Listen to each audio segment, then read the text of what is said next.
नमस्कार मित्रों। आज स्कूल व्याख्याता 2024 में हिंदी का भी परिणाम आ चुका है। तो हम देखेंगे कि कितनी मेरिट रही है, कितने परसेंटेज रही है और परिणाम जो है वो जारी हो गया है। तो फाइनल मेरिट के भी कुछ हम अनुमान लगाने का प्रयास करेंगे पिछले भर्ती की तुलना में। किस अभी सीटें जो है किस वर्ग में कितनी है और कौन कौन से डॉक्यूमेंट आपका सिलेक्शन हो गया है। तो आपको बहुत बहुत बधाई, आपके रोल नंबर यहाँ छप गए हैं तो आप भाग्यशाली हैं। और जो है हम उम्मीद करते हैं और प्रार्थना करते हैं कि आपका फाइनल सिलेक्शन हो। आप कमेंट करके भी ज़रूर बताना। डॉक्यूमेंट भी कौन सा तैयार करना है उस पर भी हम चर्चा कर लेंगे। तो पहले हम देख लेते हैं कि सीटें जो है वो 350 थी। अंग्रेजी की 325 थी, हिंदी की 350 सीट थी इस बार। तो जिसमें जनरल जो है उसकी 88 है सीट और वीमन की 25 और विडो की 10 और डाइवर्स कैटेगरी की 3। ठीक है, ये सीट रही जनरल की। एससी में कुल 39, फिर 11 5 1, ये इसी तरह से। एसटी में वैसे 30 सीट जनरल की, यानी जनरल जो सीट है ये पुरुषों के लिए भी है और महिला भी यहाँ पे सीट है, इसको कवर कर सकते हैं ज़्यादा मेरिट से। फिर 8 3 1, एक का मतलब एक डाइवर्स कैटेगरी की, 8 वो महिला की जैसे। ओबीसी की 51 सीट थी, 15 5 2। एमबीसी की 13 सीट थी, 4 1। ईडब्ल्यूएस की 25 सीट थी, 6 3 1। ठीक है, तो ये मोटा मोटी जो विज्ञप्ति में था वो मैंने यहाँ लिख दिया है। और 23 तारीख को ये आपका पेपर हुआ था, 23 को हिंदी का हुआ था। तो 300 350 पोस्ट है और इन्होंने यहाँ आपका नंबर छपा है। तो आप जरूर कमेंट करके बताएं।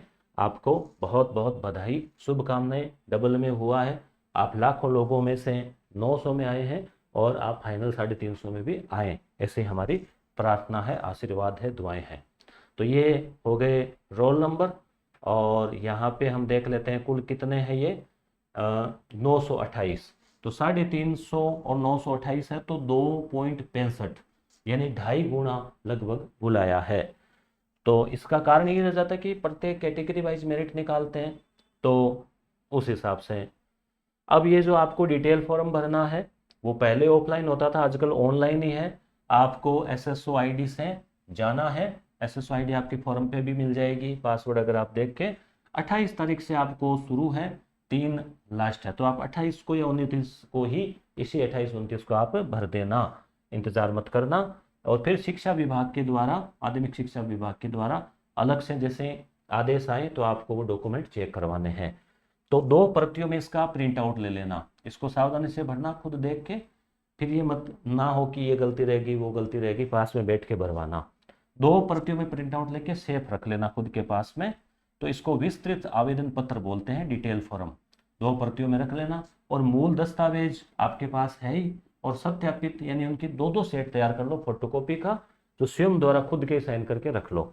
मूल दस्तावेज में आपके पास क्या क्या हो जाएगा, 10वीं की मार्कशीट प्लस उसका बोर्ड सर्टिफिकेट। वो अगर आपकी लंबी साइज की मार्कशीट है तो उसके साथ में ही है। छोटी साइज वाली है पुराने टाइम की तो आपको अलग से लाना पड़ेगा उसी स्कूल में जाके। उस स्कूल में नहीं मिलता है तो बोर्ड से लाना पड़ेगा। ठीक है, फिर भी कहीं नहीं मिले तो एफिडेविट देना पड़ता है। तो 10वीं की मार्कशीट, बोर्ड सर्टिफिकेट, 12वीं की मार्कशीट प्लस बोर्ड सर्टिफिकेट, फिर first year, second year, final year की अलग अलग मार्कशीट हैं। और फिर इनकी डिग्री, डिग्री नहीं है तो प्रोविजनल ले आना।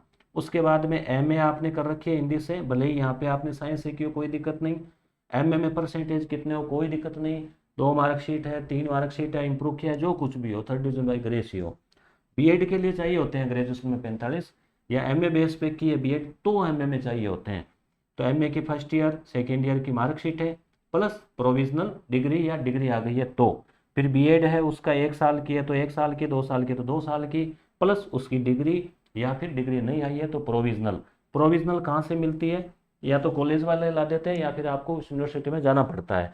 उसके अलावा चरित्र प्रमाण पत्र आपका वो जो आपने रेगुलर, लास्ट रेगुलर आपने एमए की या बीएड की या बीए की जो भी आपने किया है वहाँ का एक चरित्र प्रमाण पत्र ओरिजिनल आपको रखना है। अब कॉलेज बंद हो गई, ताला लग गया, वो एक अलग चीज़ें हैं, उस पर फिर वो आगे हम जो है आपको उसका कुछ विकल्प अलग तलाशना पड़ेगा उसका। और इसके बाद में आपको क्या चाहिएगा, विवाह हो रखा है तो विवाह प्रमाण पत्र। और जो मेडिकल है और पुलिस वेरिफिकेशन है वो बाद की बात है, ज्वाइनिंग के वक्त। एनओसी है वो भी आपको उस टाइम लेनी है। तो एक बार आपको जो है तो डबल फाइनल रिजल्ट आता है आ जाए उस समय जरूरत पड़ेगी, अगर आप सर्विस में है तो एनओसी लेनी पड़ेगी। उसके अलावा मूल निवास राजस्थान के हैं तो जाति प्रमाण पत्र नया बनवा लो। अगर एससी और एसटी में है तो नए की जरूरत नहीं, ओबीसी में है क्रीमी लेयर का वो इश्यू रहता है तो आप 1 साल से पुराना ना हो, वैसे 3 साल तक चल जाता है शपथ पत्र से, पर आप नया बना लेना 1 साल से अगर पुराना हो गया है तो। ठीक है, बस ये चीज़ें हैं बेसिक मोटा मोटी, ज़्यादा कोई घबराने की आवश्यकता नहीं है इसमें। अब देखो कट ऑफ की बात करते हैं। कट ऑफ जनरल की रही है 279, और इस बार देखो डीओ भी गायब भी है, क्यों? क्योंकि वो इश्यू रहा होगा 40% वाला ही, तो यहाँ पे जो है ये रही है 62% जनरल की। पिछली बार की हम बात करें तो 2022 में हुआ था पिछले, तो 308 थी और फिर फाइनल बढ़कर हो गई थी 319, यानी कि 11 नंबर बढ़ी थी। अब इस बार कितनी बढ़ सकती है वैसे कोई आइडिया नहीं है, क्योंकि देखो ये चीज़ें भविष्य के गर्भ में ही है, फिर भी 4-5 नंबर और जा सकती है, बढ़ सकती है, क्योंकि पिछली बार से हम तुलना सीधे सीधे नहीं कर सकते, इस बार पहला पेपर कठिन था। विडो की 40% कवर नहीं कर पाई महिलाएं, तो सीटें खाली रह गई। अब वो जो सीटें हैं वो सामान्य महिला से बाकी महिलाओं से भर दी जाएगी, ऐसा नहीं कि अगली भर्ती में आगे बढ़ेगी, ऐसा नहीं है। डाइवर्स कैटेगरी की मेरिट 44% रही है, तो डाइवर्स कैटेगरी में जो है कंपटीशन है, ऐसा नहीं है कि बहुत कम है। जनरल अब एससी की बात करें तो एससी जनरल की 224 यानी 50% कट ऑफ रही है डबल की। ठीक है, अब सिंगल में थोड़ी और बढ़नी है। और जनरल विमन की 201 रही है, जो आप परसेंटेज हुए 44, और डाइवर्स की रही है, यहाँ विडो नॉट अवेलेबल। तो जो विडो महिलाएं हैं उनको थोड़ा सा पहला पेपर, अब आप सेकंड ग्रेड की तैयारी कर रहे हैं तो आपको पहले पेपर पर फोकस करना चाहिए। फर्स्ट ग्रेड में गणित, विज्ञान, अंग्रेजी, साइंस, ये 4 बड़ी बाधाएं बन जाती है हिंदी या आर्ट्स वालों के लिए। सेकंड ग्रेड में ऐसी बाधा नहीं आएगी, वहाँ केवल जीके है जिसको आप पढ़कर कंठस्थ कर सकते हैं। और डाइवर्स की यहाँ ज़्यादा रही है। एसटी की बात करें तो 162 यानी पूरी पूरी 36%। कट ऑफ के लिए चाहिए होते हैं 3 कैटेगरी है, एक तो जनरल और बाकी वर्गों के लिए जनरल, ईडब्ल्यूएस, ओबीसी के लिए 40% है, एससी एसटी के लिए 35% है, दिव्यांग के लिए 35 है, एक्स सर्विसमैन के लिए 35 है, परंतु 30 तक भी है, कहीं और भी वो छूटती तो 30% तक का भी है।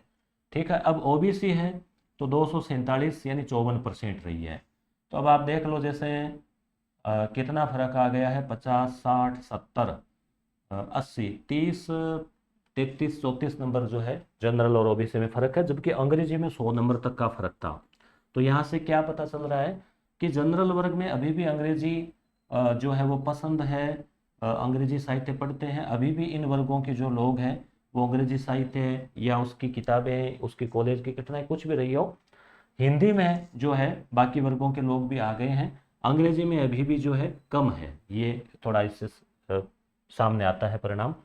उसके अलावा ओबीसी की बात करें तो ओबीसी में 247 ये हो ही गया, ये डब्ल्यूडी डाइवर्स भी नॉट अवेलेबल, ऐसा कैसे हुआ। और जनरल की एमबीसी की बात करें, एमबीसी में जनरल यानी एमबीसी पुरुष तो 181 यानी 40% रही है, और विडो नॉट अवेलेबल। और ईडब्ल्यूएस की बात करें तो 185 यानी 40%। ओबीसी की पिछली बार की बात करें, जैसा इस बार एक गुरुजी जो है उनका हुआ है डबल में, तो उनसे चर्चा हुई तो बता रहे थे कि पिछली बार 298 थी ओबीसी की और 312 फाइनल गई थी। तो यहाँ पे एक मोटा मोटी एक धारणा या क्राइटेरिया कारण है उसका कि ओबीसी की कट ऑफ जो है जनरल की डबल की कट ऑफ से ज़्यादा जाती है फाइनल में। कैसे कि जैसे पिछली बार डबल की थी 308 जनरल की, फाइनल की गई 319, ओबीसी की डबल की थी 298, ओबीसी की डबल 298, जनरल 308। तो ये हो गया था कि भाई फाइनल मेरिट 308 से तो ऊपर ही जाएगी, और फाइनल मेरिट गई 312। अब इसी से अगर हम तुलना करें उसी डाटा से कि भाई ओबीसी की 247 है अभी, तो फाइनल मेरिट 279 से तो ऊपर ही जाएगी। अच्छा क्यों, ऐसा क्यों? इसका कारण यह है कि जनरल के जो कैंडिडेट है, यानी जनरल की जो कट ऑफ रही है उसमें बहुत सारे कैंडिडेट ओबीसी के भी जनरल के मेरिट को फाइट करते हैं, यानी उससे ज़्यादा नंबर या उतने नंबर ले आते हैं। और ओबीसी में कारण ये हो गया कि ओबीसी में आरक्षण 21% है, परंतु जो संख्या है वो ज़्यादा है ओबीसी में कैंडिडेट्स की, इसलिए फिर मेरिट जो है वो जाती है ज़्यादा और जनरल की सीटें भी खाई जाती है। कुछ मात्रा में एससी के कैंडिडेट, कुछ मात्रा में एसटी के कैंडिडेट भी जनरल की सीटों को कवर करते हैं, परंतु ज़्यादा मात्रा में ओबीसी के कवर करते हैं। तो इसलिए अभी जो 279 है इसमें बहुत सारे ओबीसी के कैंडिडेट और कुछ मात्रा में एससी और एसटी के कैंडिडेट या फिर यहाँ एमबीसी ईडब्ल्यूएस के कैंडिडेट है। तो इसलिए जब फाइनल मेरिट आती है तो फिर क्या होता है कि ओबीसी की बढ़ जाती है। फिर थोड़ा आश्चर्य होता है कि 50 नंबर कैसे बढ़ गई। अब अंग्रेजी में अगर हम बात करें कि क्या फिर 100 नंबर बढ़ेगी, पर कोई फिक्स रूल नहीं है ऐसा। कारण ये हो गया इस बार कि 40% पहले पेपर में लाने थे और पहला पेपर कठिन था, तो इसलिए पहले पेपर में लोग पूरे पूरे से अटके हुए हैं। ठीक है, कुछ विद्यार्थी जरूर ऐसे हो सकते हैं जो ऑलराउंडर है या मान लो लंबे समय से तैयारी करते हैं, एग्जाम्स देते रहते हैं, तो वो जरूर उसमें अच्छा स्कोर लाए हैं। तो यहाँ पे थोड़ा एक मोटा मोटा आइडिया लगता है कि 247 है तो 280 के आसपास तो जनरल यानी ओबीसी फाइनल की डबल की जाएगी, अगर मैं केवल ओबीसी की बात करूं। और बाकी में भी 5 5 7 7 10 10 नंबर बढ़ सकती है, और नहीं भी बढ़े, मतलब जरूरी नहीं है कि इसको क्रॉस करें ही, क्योंकि 40% वाला जो मैटर था और इस बार जो पेपर की कठिनाई थी वो ज़्यादा थी। बहुत सारे ऐसे धुरंधर अभ्यर्थी है जो नेट है, जीआरएफ है, बहुत अच्छा उनका हिंदी साहित्य और हिंदी व्याकरण बहुत अच्छी है, परंतु पहले पेपर में वो जो 30 क्वेश्चन का जो आंकड़ा है, 27 क्वेश्चन का आंकड़ा है, उसके आसपास कहीं ना कहीं अटक गए 1-2 प्रश्न की वजह से। क्यों? क्योंकि उधर गणित बहुत हाई लेवल पे पूछी गई, अंग्रेजी, विज्ञान, जिसका कोई लेना देना नहीं है। हिंदी के व्याख्याता को से कोई डायरेक्ट लेना देना नहीं है। हालांकि जो अभ्यर्थी इस आंकड़े को पार कर गए उनको बहुत बहुत बधाई, परंतु चलो उन्होंने नॉर्म्स को पार कर लिया, परंतु ओवरऑल रूप से अलग अलग न होके दोनों पेपर को मिलाकर मेरिट बननी चाहिए, मेरा ये मानना है। और हर वीडियो में फर्स्ट ग्रेड से संबंधित मैं इस मुद्दे को जो है मैं चर्चा करता रहूँगा कि नेक्स्ट भर्ती में दोनों पेपर को मिला के कर दिया जाए, या फिर पहले पेपर को थोड़ा सा इस लेवल पे लाया जाए कि जो विषय का विशेषज्ञ है वो विषय के विशेषज्ञ यहाँ पे चाहिए होते हैं, तो इस चीज़ पर भी जो है वो होना चाहिए। फर्स्ट पेपर को इतना ज़्यादा कठिन नहीं बनाया जाना चाहिए कि उनके सेकंड पेपर की जो सालों की मेहनत है वो पूरी तरह उस पर पानी फिर जाए, उस सीधे ही पहले दिन ही बाहर हो जाए, ऐसा ना हो। रिजल्ट का इंतजार तो उनको भी रहे। तो इसका सबसे बढ़िया उपाय तो ये कि दोनों को मिला के 40 कर दो, तो एक मिनिमम मानक भी रह जाएगा कि भाई एकदम डाउन वाले बाहर हो गए, और दूसरा ये भी हो जाएगा कि भाई अब पहले होता था, आप देखना 4-5 साल पुरानी मेरिट वीडियो की, जैसे बहुत कम मान लो 10 नंबर 15 नंबर 20 नंबर भी टीएसपी एरिया में माइनस में भी लोग लगे हुए नौकरी कर रहे हैं, तो ये तो अच्छा किया मिनिमम परसेंटेज वाला। परंतु इसमें जो फर्स्ट पेपर है उसमें कहीं ना कहीं उसकी कठिनाई के स्तर में अगली भर्ती में थोड़ा संशोधन आरपीएससी और जो पेपर सेटर उनको देखना चाहिए, करना चाहिए। क्योंकि आप कॉलेज लेक्चर में देख लो, कॉलेज लेक्चर में एक जीके का पेपर है थर्ड वाला, बाकी सब्जेक्ट है, तो वहाँ कहाँ वो गणित पढ़ रहा है, वहाँ कहाँ वो अंग्रेजी पढ़ रहा है, क्यों उससे हिंदी के गुरुजी से क्यों अंग्रेजी तैयार करवा रहे हो फालतू में। तो ये है, परंतु अपना अपना एक क्राइटेरिया है जो भी है। तो और ये बात करते हैं एक्स सर्विसमैन की, तो 33%, तो यहाँ पे वो 30 वाला ही रूल लगा है। और यहाँ पे एक्स सर्विसमैन ओबीसी के लिए तो ऑलरेडी यानी कि वो सीटें भर गई उसमें ऐसा कुछ, और पीएच के लिए 172 यानी 38% रही है। और ये महाशय देखो 740 ऐसे भी अभी विद्वान हैं जो 5 ऑप्शन भर के नहीं आते हैं कि हम तो नहीं भरेंगे, चाहे कितना ही कोई कुछ भी कर लो, किस उम्मीद में नहीं भरे, लापरवाही से जानबूझ के, परंतु कहा कि और नहीं तो कम से कम अपने रोल नंबर तो हम भी छपवाएंगे, तो ये अपनों ने रोल नंबर छपवा लिए हैं। ठीक है, तो ये हो गई बात हिंदी की। तो परिणामों का सिलसिला जारी है, धड़कनें आपकी भी तेज हो गई होगी, क्योंकि रहता ही है थोड़ा सा दबाव और उम्मीद और सब कुछ चीज़ें। अब इससे सेकंड ग्रेड के लिए आप क्या प्रेरणा ले सकते हैं। सेकंड ग्रेड में इतना नहीं घबराना है, क्योंकि पहला पेपर उसमें राजस्थान जीके है, 50 से 1 क्वेश्चन तो उसके आने हैं, फिर इंडिया वर्ल्ड वाला है, मनोविज्ञान है। यहाँ तो फर्स्ट पेपर में क्या है, मैनेजमेंट था, मनोविज्ञान तो बहुत कम कर दिया था उनको, तो इस वजह से जो है आपके सेकंड ग्रेड में इतना जो है वो मारामारी नहीं रहेगी पहले पेपर के क्वालिफाई करने को लेकर।